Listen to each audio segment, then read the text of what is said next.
está aqui mais uma vez. Vamos colocar de pé.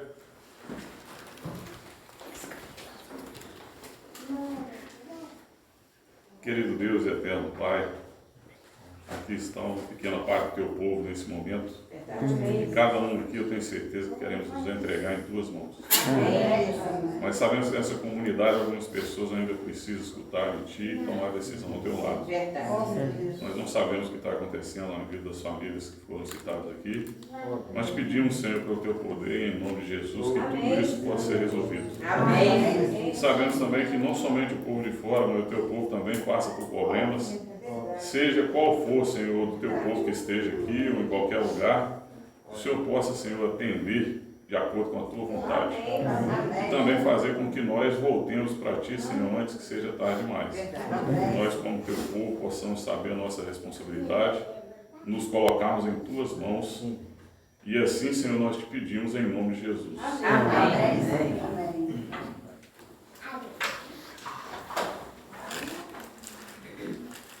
Mais uma vez, estou feliz de estar aqui em São Domingos, junto com vocês, para mais uma vez partilharmos desse assunto, que é um assunto meio que melindroso, mas é um assunto especial para os adventistas sétimo dia. Vocês estão reparando aqui que a Oresânia não veio, aí vou explicar o que aconteceu. O meu pai e minha mãe sempre resolvem dar uma fugidinha para Muriaé, para casa da minha irmã. Então, como eu tenho só uma moto, aí ela teve que ficar com o outro menino, e aí o meu fiel escudeiro está aqui hoje, né? Mas meu pai e minha mãe estão em Muriaé nesse momento. Creio que no culto lá também, que está sendo realizado, né? Uma semana de oração também, juntamente com esse assunto que está sendo abordado em várias igrejas aqui da Associação Mineira Sul. Temos aqui também visitas de fora, né? Valdo, né? Sinto-se em casa, tenho certeza que estão aqui, estão aproveitando esse ambiente gostoso aqui de São Domingos. Como eu sempre falo com o Paulo, né? Aqui é um cantinho do céu. Né? E que nós possamos aproveitar isso. Outro dia eu estava pensando, e gostaria de partilhar com vocês também, a respeito de conhecimento e de sabedoria. Outro dia eu estava pensando, porque eu sinto incomodado, tem hora, em determinados assuntos, em determinados lugares. Pessoal, geralmente, quando eu chego em algum lugar, alguém não me conhece, fala assim, a voz de locutor. Geralmente é assim, certo? Só que eu me sinto incomodado, porque, não porque as pessoas às vezes falam até sem maldade, mas é porque, se não for para a honra e para a glória de Deus, para mim não vale nada. Eu quero colocar para vocês não somente a voz e tudo que a gente faz. Eu estou falando a partir desse trabalho também que nós estamos fazendo. Não adianta nada nós termos todo o conhecimento do mundo, se não tiver embasado para a honra e glória de Deus. E aí eu sinto o peso da responsabilidade. Tem gente que fala assim, mas fulano tem muito conhecimento, amém por isso. Agora, junto com o conhecimento, vem a responsabilidade diante de Deus. De tudo que a gente tem. Você tem muito conhecimento, a Bíblia fala assim, a quem muito foi dado, muito será cobrado. Você tem muito dinheiro, muito foi dado, muito será cobrado. Essa é a justiça divina. Ontem eu estava comentando a lição lá em Belisário, e o irmão até colocou para mim, falando assim, nossa, eu não consigo captar tudo, nome bíblico, profecia, e será que Deus vai me cobrar por isso? Aí eu falei com ela, é o seguinte, às vezes a gente não sabe das profecias, nome de profecia, mas sabe o nome de novela, de jogador, aí é uma outra coisa. Agora, como que Deus vai tratar com o ser humano? Com igualdade?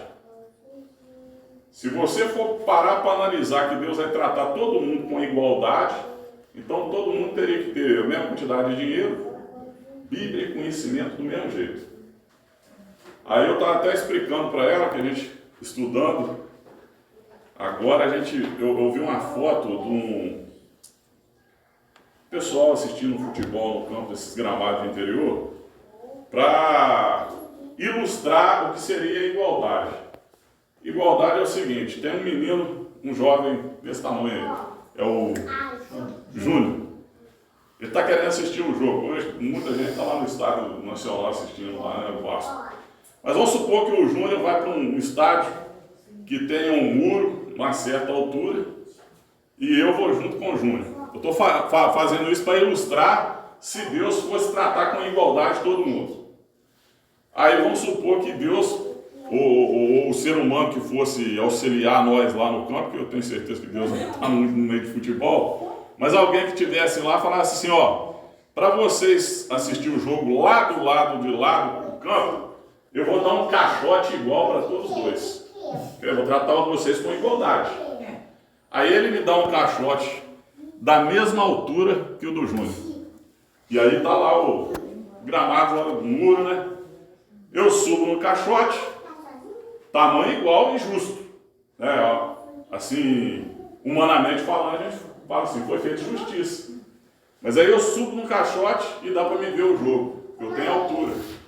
Só que o Júnior vai conseguir ver o jogo? Não. Mas nós não fomos tratados de maneira igual? Não foi tratado com igualdade? Caixote do mesmo tamanho? Só que Deus, na Bíblia, ele cita o seguinte, quando ele trata com o ser humano, ele fala uma palavra que chama equidade. Já ouviram falar dessa palavra? Que Deus trata o ser humano com equidade. Ou seja, se o Júnior é menor, Deus dá um caixote maior para ele poder enxergar lá na frente.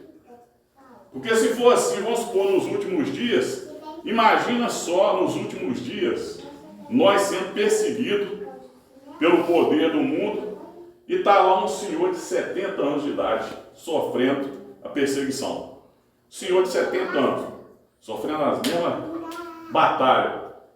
E tem um jovem atleta adventista de 25 anos, acostumado a correr, né, todo dia, com a saúde impecável. Se fosse tratado com igualdade, como seria? O senhor não ia aguentar. Então Deus olha para nós e trata nós com o quê? Com equidade. Porque tem pessoas que falam assim, mas eu não consigo guardar. Eu estava lendo outro dia o Eventos Finais, aquele livro da Ellen White, que fala que vai ter analfabetos, pessoas analfabetas. Eu conheci um lá em São Paulo que ele era analfabeto, ele não sabia ler não. Mas aquele senhorzinho conseguiu guardar na cabeça dele. E aí a Ellen White fala que a pessoa pode ser simples que for, mas se ele trabalhar de acordo com a luz que ele tem, ele vai passar a perna em muita gente. Assim, eu estou falando divinamente, tá, gente? E aí vocês vão ver, nossa, fulano prega à vontade, é um pregador que está...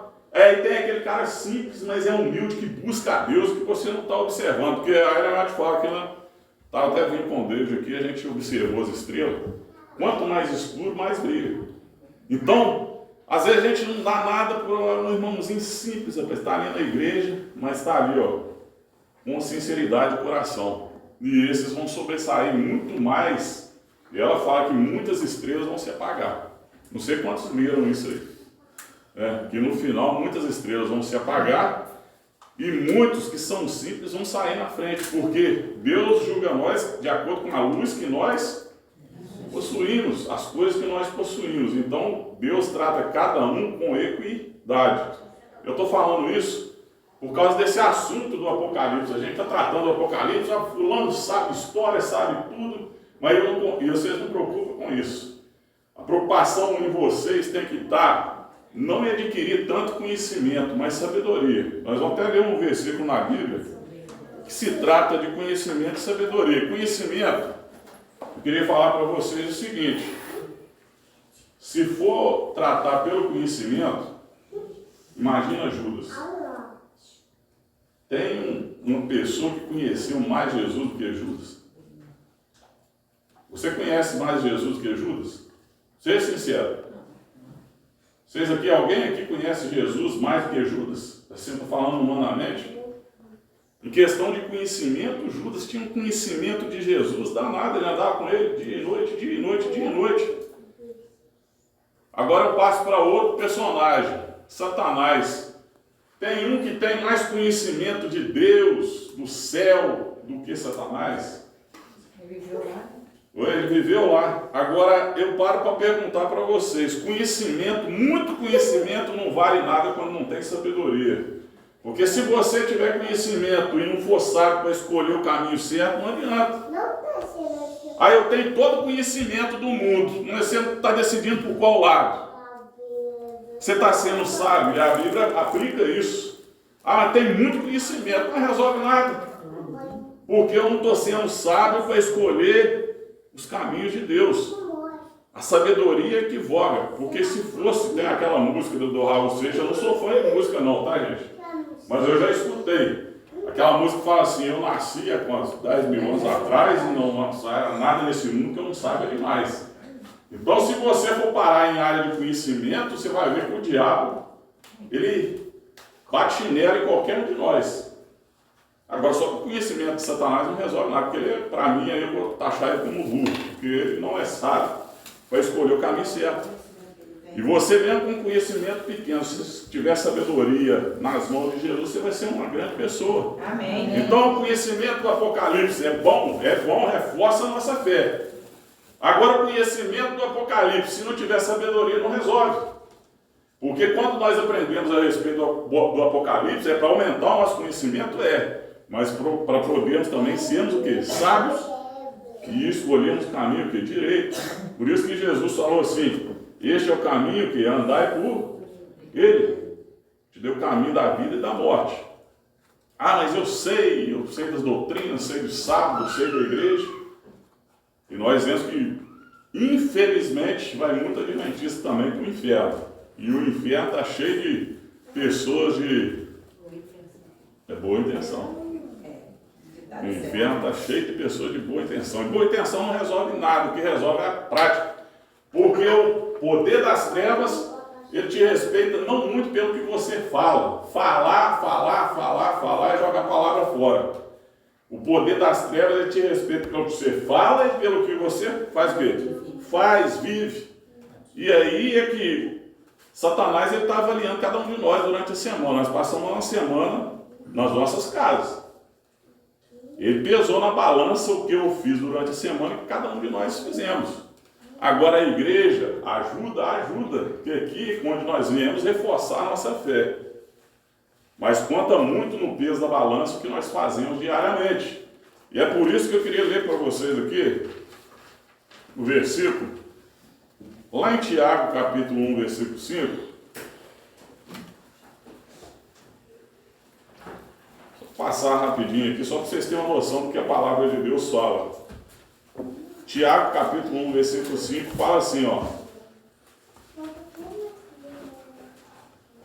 Se, porém, algum de vós necessita de sabedoria, peça a Deus que a todos dá o quê? Liberalmente. E nada lhe impropera, e ser-lhe-á o quê? Concedido. Ah, mas eu tenho dificuldade para aprender determinado tipo de assunto. Peça a Deus sabedoria. Que Deus te dá e te concede, para você entender aquele assunto e para você se aperfeiçoar, porque isso fortalece a sua fé. E quando você for perguntado, porque eu sou adventista? Eu sou adventista porque eu guardo o sábado somente? Não.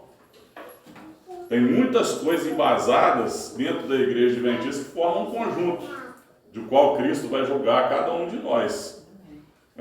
Mas passando para esses assuntos, dito isso, eu gostaria de entrar com vocês na história do Apocalipse. Quando você vai para o Apocalipse, nós sabemos que tem aqui mais adventistas no dia de hoje. Nós temos livros proféticos na Bíblia. Nós temos Daniel e nós temos o Apocalipse. Agora a gente tem que entender um pouquinho de história para você entender as profecias. E hoje está fácil você consultar no Dr. Google. Já ouviu falar do Dr. Google? Quantos aqui já ouviu falar do Dr. Google? Isso é fácil. Mas aconteceu isso. Vai lá no Dr. Google lá e pesquisa. Então, para nós entendermos as profecias de Daniel, nós vemos o profeta Daniel no Antigo Testamento. Quando ele sai, Daniel é um judeu, ele sai da sua terra, vai lá para Babilônia. Nós estivemos estudando a lição ontem sobre Babilônia. E lá ele é tido por prisioneiro e lá ele teve as visões dele como profeta. Agora Deus, ele não o quê? Predestinou as pessoas, falou assim, aqui ó, predestinei Judas para se perder. Ele predestinou todo mundo para se salvar. Amém. Agora, só que ele é presciente, que é uma diferença. Deus sendo presciente, o que acontece? Ele sabe o fim desde o início. Então ele sabe cada um de nós aqui quem vai se salvar e quem vai se perder. Então para o profeta ele revelou isso através da presciência divina. Ele falou o que iria acontecer nos últimos dias. Não somente Daniel, mas ele revelou também para João. E tecnicamente falando hoje a respeito do Apocalipse, e aí eu gostaria de colocar para vocês, quando a gente vai para o Apocalipse, vocês pegam na casa de vocês e acessam o Dr. Google para estudar a respeito do Império Romano. Porque o Apocalipse, ele estuda muito essa parte do Império Romano. E quando você vai entender o Apocalipse, se você não entende como que nasceu o Império Romano? Nós sabemos aí que quem descobriu o Brasil foi Pedro Álvares Cabral, segundo alguns dizem, mas mesmo assim a história às vezes é meio contraditória. Mas quando nós vamos para o Império Romano, nós precisamos ali pegar a história do Império Romano e começamos a estudar as profecias junto com a história do Império Romano para que a gente possa entender. Porque como eu estava falando para vocês aqui, na época de Jesus existia algumas religiões assim pagãs e existia o judaísmo. O judaísmo era o povo judeu e a religião de Cristo naqueles dias, é os judeus. Só que não existia o cristianismo, então a gente vai começar a montar esse quebra-cabeça. Porque antes existia o judaísmo, os israelitas fazendo aquelas tradições todas, mas nos dias de Jesus existia o paganismo e o Império Romano ali começava a aparecer. Porque antes Roma, como é tido a capital lá da Itália, eles eram uma república. Mas aí a gente começa a ver imperadores começar a brotar, como Júlio César, e veio aqueles imperadores conhecidos, Augusto César e tal. E o Império Romano foi tomando uma proporção muito grande na época de Jesus, tanto é que eles tomavam conta de Jerusalém na época de Jesus. Então Roma era muito conhecida, a capital do mundo na época. Os romanos eram tidos como uma religião que eles adoravam lá como o paganismo. Então a gente separava muito bem judaísmo e paganismo, e a gente tem que colocar isso na cabeça da gente, judaísmo, paganismo. Só que quando Cristo aparece, começa a nascer ali uma nova religião, que se chamava, ficou conhecido no mundo como o quê? Cristianismo. Os cristãos, aos cristãos de Antioquia, cristãos de Éfeso, e foi surgindo. E no Império Romano, é muito interessante você colocar como as profecias se encaixam, porque o Império Romano antes, a gente, quando ele ia falar do Império Romano, a gente citava o Império Romano como um império que pagão. O Império Romano é um império, mas a religião lá que sobressai no Império Romano é a religião pagã.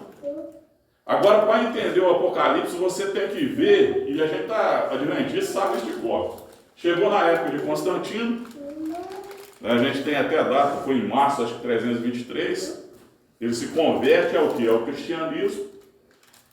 Como imperador romano, Constantino, como ele era um imperador romano, ele larga o paganismo e camufla com o quê? Com o cristianismo. E aí ali é uma mistura do cristianismo com o paganismo. Então nós temos o Império Romano pagão antes de Constantino. Mas depois de Constantino, o Império Romano começou a ser nomeado como também cristão. Ele perde o nome de pagão e começa a ter o nome de cristão. Então o Império Romano é o quê? Qual a religião do Império Romano? É cristã. E isso é muito importante você observar para você estudar o Apocalipse. Que aí, daqui a pouco nós vamos entrar no tema do Apocalipse e vocês vão entender. Então, gente, época de Jesus, judaísmo e paganismo. Chegou Jesus e introduziu o cristianismo. O Império Romano era conhecido como Império Romano que pagão. A religião lá era pagã.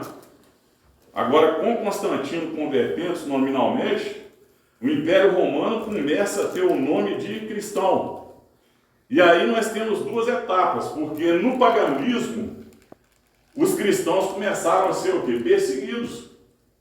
Agora tem uma etapa. Quando você vai para o Apocalipse, você vê que os pagãos, os imperadores pagãos, começaram a perseguir os cristãos.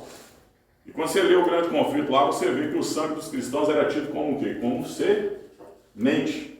Não era isso? Tertuliano falou isso? Que as pessoas iam morrendo, o sangue dos cristãos era como semente. Mas aí há uma contradição, porque os pagãos matando os cristãos antes. Mas depois, eles se convertem ao cristianismo. E aí há uma coisa esquisita aí, porque começa cristão a matar cristão. Aí a gente vai ver no Apocalipse, ó, cristão matando cristão. Pagão, eles adoravam outros deuses.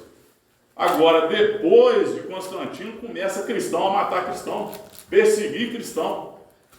E aí a gente começa a entender. Porque o que eu quero abordar hoje, vocês sempre vê assim no Apocalipse, assim, não tem assim, 7 selos, 7 trombetas, 7 pragas, 7 igrejas. E como entender isso? Nós estivemos estudando outro dia aqui sobre as 7 igrejas. E quando a gente coloca na nossa cabeça, quando o apóstolo João passou para o Apocalipse a carta às 7 igrejas, isso simboliza, são 7 períodos o quê? Históricos. Então, quando eu estudo o Apocalipse, as profecias do Apocalipse, eu tenho que ter sempre na mente é que Deus está tentando falar para mim e para você sobre um período da história. João escreveu para aquelas igrejas na época de João, mas ele escreveu também uma época da história da igreja. A igreja de Éfeso era uma igreja pura, saiu das mãos de Jesus a doutrina o quê? Pura. A doutrina cristã não era corrompida, mas depois começou a entrar a corrupção dentro da igreja. Isso, eu estou fazendo uma base, porque se nós estudar o Apocalipse, nós viramos à noite aqui. Só para vocês terem uma noção. Houve períodos na igreja cristã, quando Cristo introduz o cristianismo no Império Romano de maneira pura. As doutrinas eram todas puras, eram todas da Bíblia. Mas aí os apóstolos alertaram para quê? Que ia haver o quê? Entrar falsas doutrinas dentro da igreja cristã. Então houve 7 períodos. Então quando você vai estudar, por exemplo, sobre as 7 igrejas, você sabe que são 7 períodos da igreja. Isso para você pesquisar, porque eu não vou falar aqui agora, porque são muitas coisas que a gente tem que falar. Agora, quando você vai lá para os 7 selos, aí você começa... Vocês vão ter na cabeça aí, não sei quantos já assistiram um filme dos Cavaleiros do Apocalipse. Alguém já assistiu? Tem um filme que fala sobre os Cavaleiros do Apocalipse. Vão lá me ajudar então para a gente introduzir essa doutrina, para a gente saber aqui o que é os Cavaleiros do Apocalipse. Imagina só, aí a gente vai, isso está contido lá em Apocalipse capítulo 6.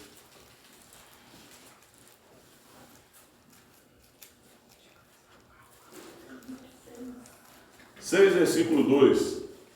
Vê só o que o Apocalipse está querendo dizer aqui. Estou dando uma base para vocês terem uma ideia, para aumentar o conhecimento, mas aumentar também a sabedoria, fortalecer a nossa fé.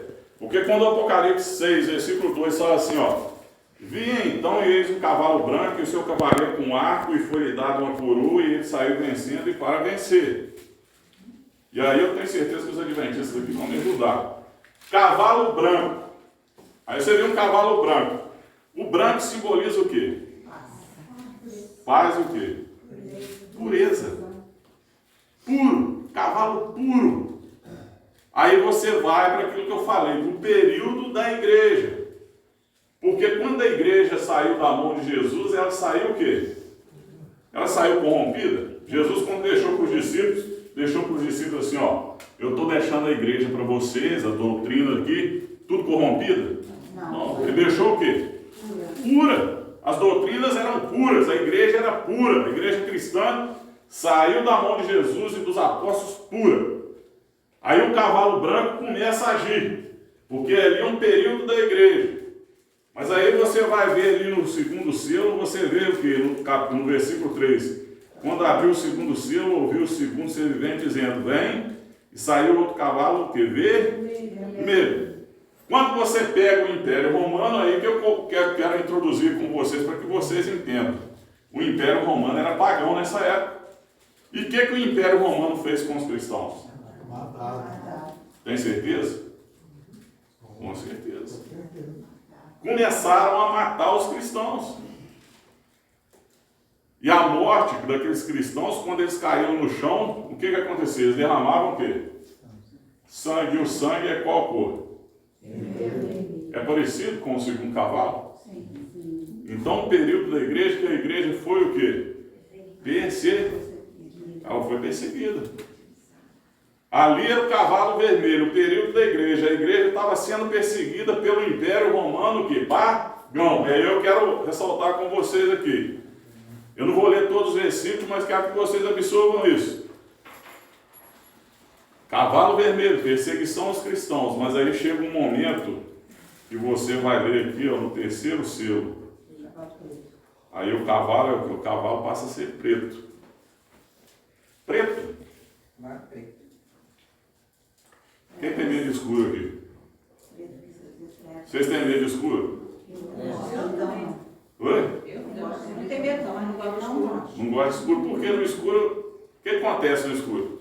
Não enxerga direito. Escuridão, trevas, cavalo preto. O que aconteceu dentro da igreja nesse período? Constantino, ele entra dentro, infelizmente, do meio cristão. O imperador romano, Constantino, todo mundo, né? Que nós observamos assim, ó, Bolsonaro, Lula, todo mundo. Aí já pensou no Bolsonaro, Bolsonaro virou adventista. Aí todo mundo faz festa, aí todo mundo vai lá, abraça o Bolsonaro. E isso aconteceu na época com os cristãos, que eles estavam sendo perseguidos, mortos. E de repente, um tempo depois, há um imperador que confessa o cristianismo. Todos os cristãos se deram festa. Amém? Vão ser perseguidos mais. Mas aí pararam de ser perseguidos e aí entrou o que na igreja? O que entrou na igreja? Falsas doutrinas, trevas, escuridão. Eles começaram a colocar heresias dentro da igreja.